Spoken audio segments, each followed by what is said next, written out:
Hey guys, welcome back to another budget-friendly DIY video. We are doing some everyday or spring decor. I say that because you can kind of switch it up to make it more spring-like or neutralize it to make it more everyday. But anyways, I've got some fun and easy DIYs for you, so let's get started.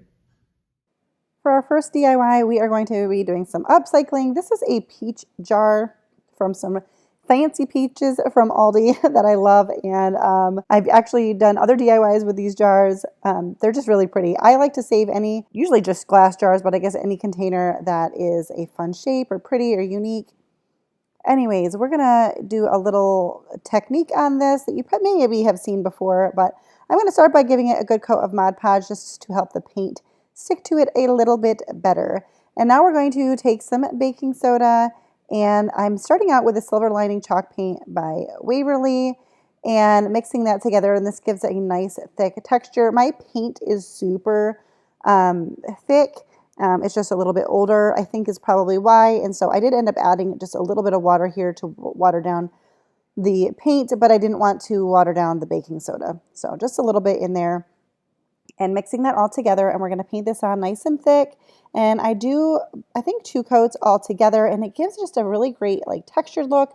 Now I did end up changing my mind with the color you're going to see in just a second, but I still love the technique and the texture that it brings, and it just is different than just painting something. It looks maybe like a little bit like a concrete or cement vase is, I guess, what we're thinking. I don't know if I'm making sense as I'm saying that, but you can see we're going to give that a couple coats and make sure that you let it fully dry in between each coat so that you're not pulling any of it back off, and it's thicker, so it does take a little bit longer to dry. If you are new here, I would love it if you would consider subscribing to my channel and turning on that notification bell.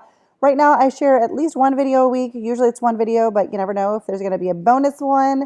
And I just love sharing budget-friendly DIYs and home decor with you. I'm showing you here, I did use my hairdryer a little bit to help speed up the drying in between. So I loved how this looked, but I kind of wanted to add a different color into it. To save the paint while I was letting it dry, I just took some plastic wrap and like pushed it down so there wasn't any air in it, and it worked perfectly to save the paint. So I'm taking these 2 colors of paint and I'm going to tint the rest of this. I figured rather than wasting it and like having to get more baking soda, I would just tint this gray. And I just kind of kept going until I had a color that I liked. And initially my plan was to just put a little bit of this on, and I just wasn't really feeling, I don't know, it wasn't doing what I was hoping it would do. So I ended up just going all in and gave it a full coat in this pretty green color. And then I just wanted to give a little bit of a finishing touch here and totally dropped my twine. But I'm going to wrap this around the top here, and I did wrap it around like a number of times. I didn't use any hot glue. That would probably have made it easier to stick around for the string to like stick onto the ridges and the grooves, you know, where the lid would screw on. But I didn't want to glue anything on because I thought if I want to change it up, this would just be easier. So I just wrapped it around a bunch of times and then tied it in a knot and then made a cute little, what do you call them? Finger bows out of the twine and glued that onto the center. And then I added in some greenery that I had on hand, and I love how this came out. I think the color of the vase is really pretty, and I love that texture. I just love having different types of things in my decor. Moving on to our next DIY, I have this little wooden frame, and it has this little peg that you use to stand it up. This is from the Dollar Tree. I got this forever ago, but I have seen these, you know, on and off throughout all of the time. But I finally decided to do something with this. So I'm going to give this a good couple of coats of white Waverly chalk paint. Again, my paint is getting a little bit thick. I probably should have just watered this down, but it made it a little bit harder to work with, but it covered really good because it was nice and thick. And I'm just making sure to kind of get the inside of this cut out, the heart cut out here, just so that there is no wood seam. And we're going to paint it on all of the sides and then let that fully dry, which doesn't take long because the wood kind of soaks up the paint. Once that's fully dry, we're going to go in with some antique wax by Waverly and just kind of dry brush across the front and sides just to kind of give it a little bit more dimension. I don't like to just do a lot of things like with a flat paint. It just, I don't know. I don't want to say it's boring, but I just wanted to switch it up and, you know, give some texture. And then I have this little vine heart wreath. This is from the Dollar Tree. It came in like a 6-pack at Valentine's time, and I have quite a few still on hand. So I'm just kind of, I don't know if it's a little bit more than a dry brush, but like not a full coating of it. I decided to go in with the white paint, and then I went in also with that green paint. This does have the baking soda in it, but I don't know, it was already mixed and I had it right there, so I did that. I just wanted to give it some color. I think I actually go back in with some antique wax here on it too, if I remember correctly. Yeah, so we're going to just layer that up and just make it look like a dirty green kind of. So now for the inside of the picture frame, I have this calendar page from one of the Dollar Tree calendars, and I'm just going to take this heart and just trace it down to the size that I need to fit in here. I did save the words at the bottom. I'm not sure if I'll save them, if I'll be able to use them, but I saved them for now because I might be able to use that. We shall see. We're just going to cut that out, and that just pops in the back. There's really not a true backing, and so because the calendar page is so flimsy, I decided to glue it to the cardboard piece that was in the cutout to begin with, just to give it a little bit more substance, because we're also going to attach something to the front of it. So we're going to pop that in, close that up, and then we're going to hot glue on our little grapevine wreath. This would be really pretty without that addition, but I just kind of wanted to add a little bit more like 3D to it. And I don't know, I love layered projects. So I just hot glued that on and put our little stand in, and that is it for this one.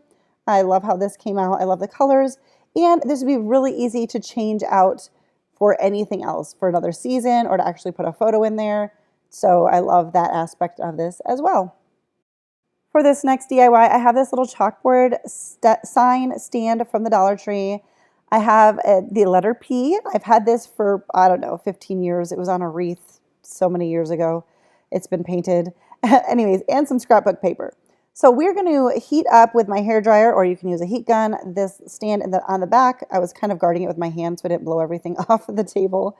And we're going to pull that stand off. We are going to reattach it later because I do want to stand this up, but I need it going the other direction because we're going to make this into a vertical sign.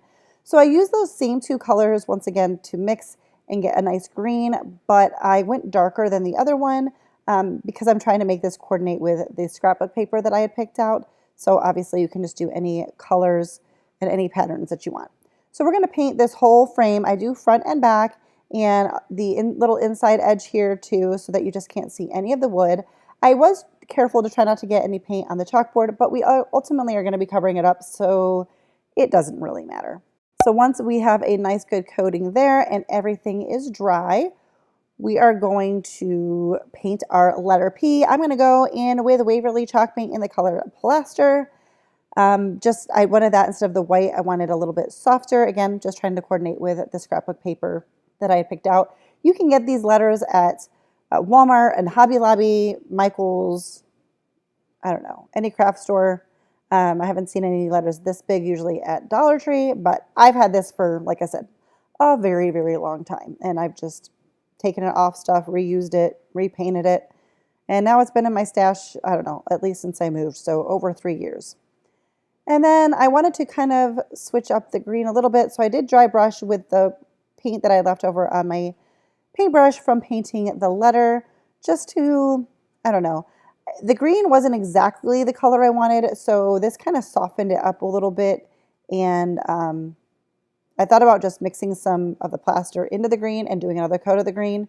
And I was like, this is easier and it'll give me a similar effect.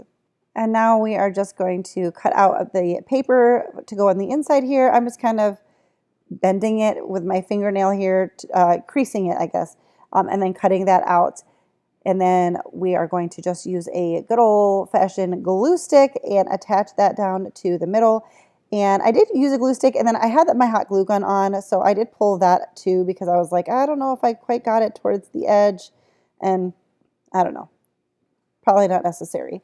And I didn't do an amazing job cutting it out, although I did pretty good. So I thought I'd just add a little bit of trim here. So I'm using some clear glue. I figured that would be not as bulky as the hot glue. And I'm using this really light colored twine once again. And then I'm just using that little tool to press it in is a dotting tool, I think, or an embossing tool. I don't know what it was called. It was at the Dollar Tree in the Crafter's Square.